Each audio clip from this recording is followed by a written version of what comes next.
Okay, so yesterday we started talking about shutter speed, and the definition that I gave you guys for shutter speed was how quickly or slowly the shutter in your camera opens and closes. And one of the things that I said to you is that that will determine how long light is hitting your film for, right? So with aperture, we talked about how much light is coming through the lens. With the shutter speed, we're talking about for how long. And the other thing that we talked about was that the shutter speed is measured in fractions of seconds, right? So I gave you these numbers, and I said that each one of these represents a fraction, that these are the shutter speeds that we're going to use most frequently in the class, 250, 125, 60, 30, and that they represent fractions. So 125 is 1/125th of a second, and 250 is twice as fast. Just like aperture, each time you switch from one shutter speed to the next, you are either cutting the time in half or doubling it if you go this way. So 250 is a faster shutter speed than these lower numbers. Okay? The other thing that we talked about, I think we got to here, the other thing that we talked about is when you would use these different shutter speeds.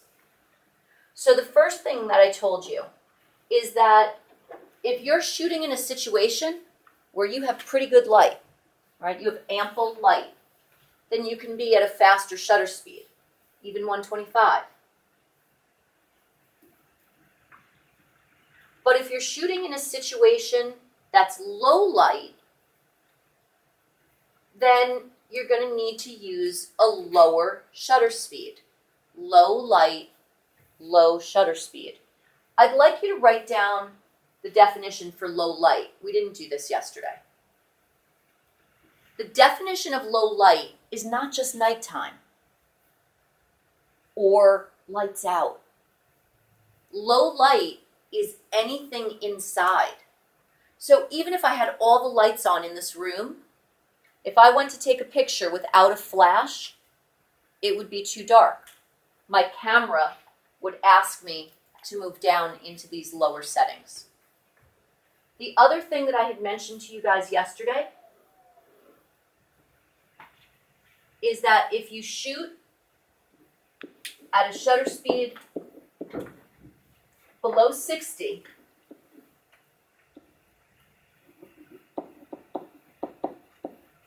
you need a tripod. If you shoot at a shutter speed below 60, you need a tripod, and I'll explain why as soon as you finish writing.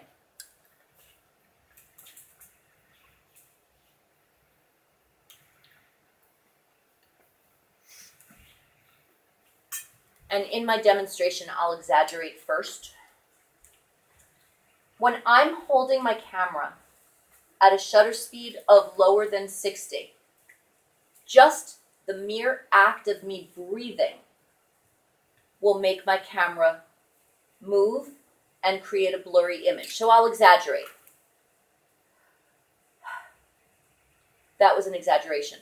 But just a normal breath would do that. Or if I'm shooting and I'm holding my breath, just the slightest shift of my hand, like we just move. We're living creatures.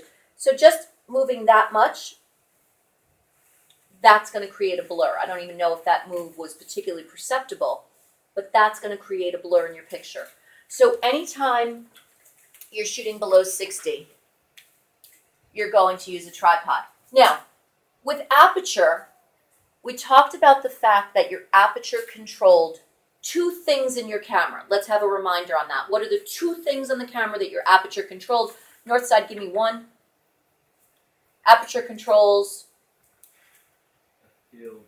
depth of field, and south side, aperture also controls amount of light coming into your camera. Those are the two things that it controls. So it's reasonable to believe that your shutter speed will also control two things, but they're not going to be the same. Your shutter speed is going to control how long the light is touching your camera.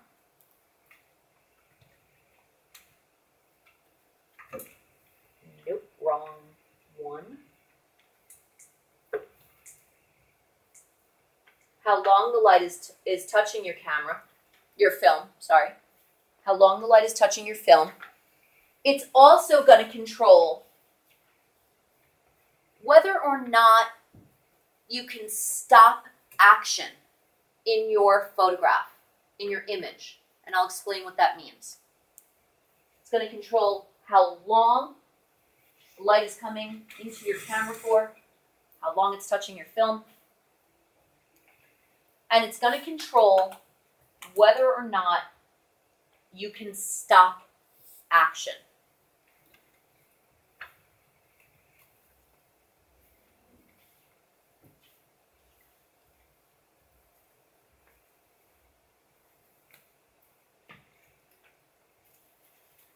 I'm going to come back here for a minute because I want to write it a second way.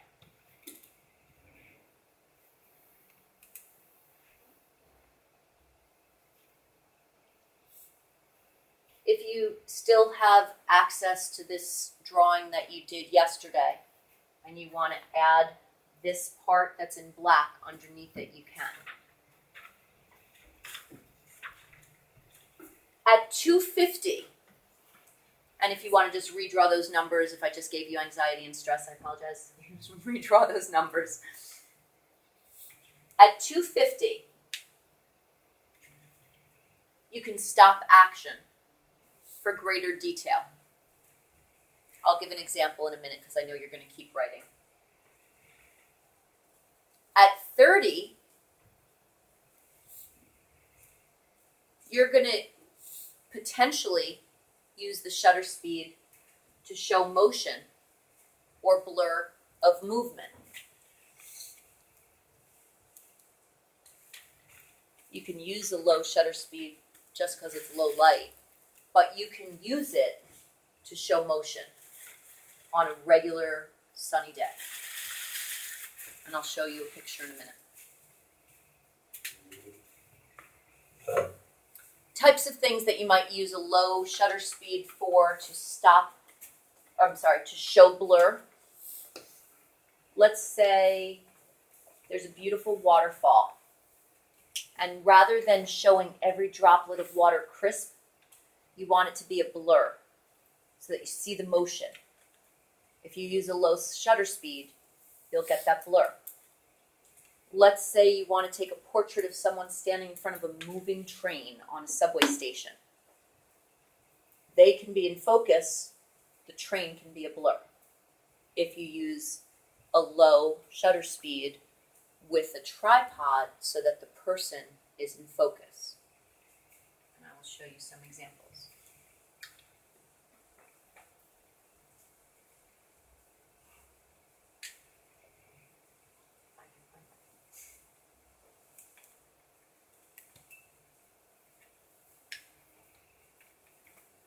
Here's the waterfall example. Which one of these is taken with a low shutter speed? Jimmy? What? We know that because the water is a blur. Sometimes in a picture, blur is good. It helps us understand motion.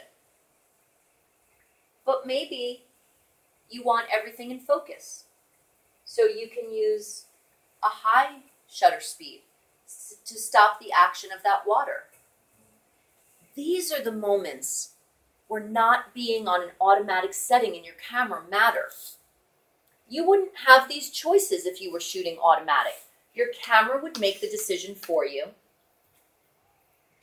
And more often than not, it would try to get focus. Maybe it would achieve it depending on the camera, maybe it wouldn't.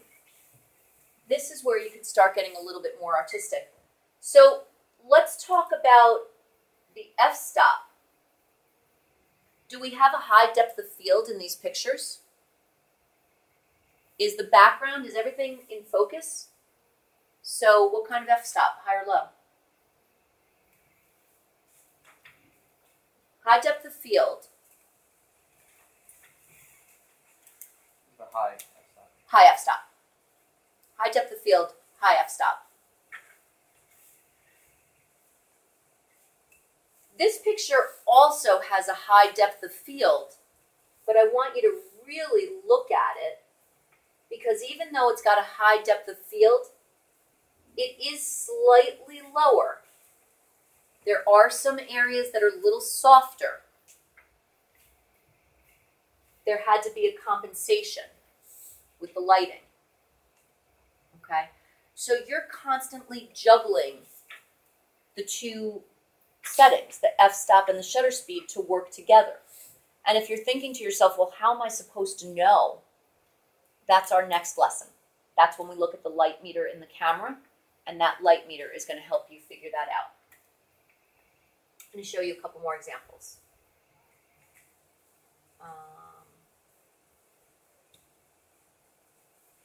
Indy 500. That's an example where things are moving fast, right? So in this was my attempt. I don't know why I felt like I needed to stop the action of the cars. Really, I should have gotten over that and shown the blur. But I was like, I gotta stop the action. Shutter speed of 500 was too slow. The car is still a blur. 1,000, getting a little sharper. I never totally got the picture that I wanted, but ultimately a technique that I was trying to work with was panning, which is where you move the camera with the object so that hopefully the object stays focused, but then you get some blur in the background. The next picture that I'm going to show you, I did not take, but it demonstrates that in a super high graphic way. This picture was absolutely retouched in Photoshop, no doubt, and I can point out why.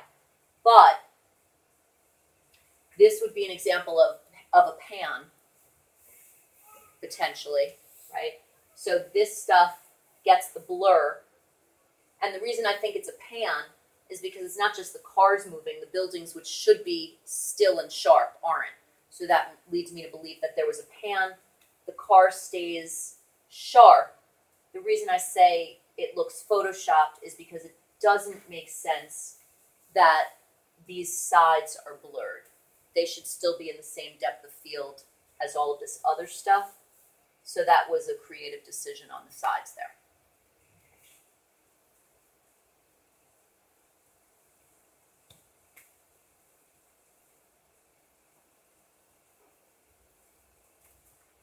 Look at this low light, and then we're going to look at the cameras for a second. So this low light image is more typically what we think. It's a night shot. This was a picture that I took the spring after 9/11 when they did the first tribute lights. The shutter speed on this one, what was the measurement that I told you for shutter speeds? They're measured in what? What's of a second? Fractions of a second. So shutter speed is measured in fractions of a second, but you can also photograph in whole seconds. So there are things that I can teach you about painting with light, or trying to capture trails of fireworks that will be multiple seconds. This photograph I shot a couple of different times, 10 seconds, 15 seconds, 30 seconds, because I was shooting with film and I didn't know which one was the right setting, so I bracketed. I did a couple of different shots. I feel like this was the 30-second one, but I would have to look back at my notes. So this is a picture with no flash, where the camera was held open for double-digit seconds, and things are really sharp. And this looks illuminated in a way that it wasn't when I was there. Absolutely, you need a tripod for this type of shot. I tragically broke my tripod getting to this spot, and the happy accident that came of it was that I had to figure out something to balance my camera on so it wouldn't move. and that led me to lay on the ground, which I don't know if I would have thought of this shot otherwise. So I was on the sidewalk. My friend was standing over me so that people wouldn't walk on me and not notice me. And the camera was balanced on my head, and I held my breath for 30 seconds. And I took a lot of frames and got it in this one. Okay. What I want to do now, I want to look at the shutter speed on the cameras. I want to look at the shutter dial on the camera. So if someone could please turn the lights on.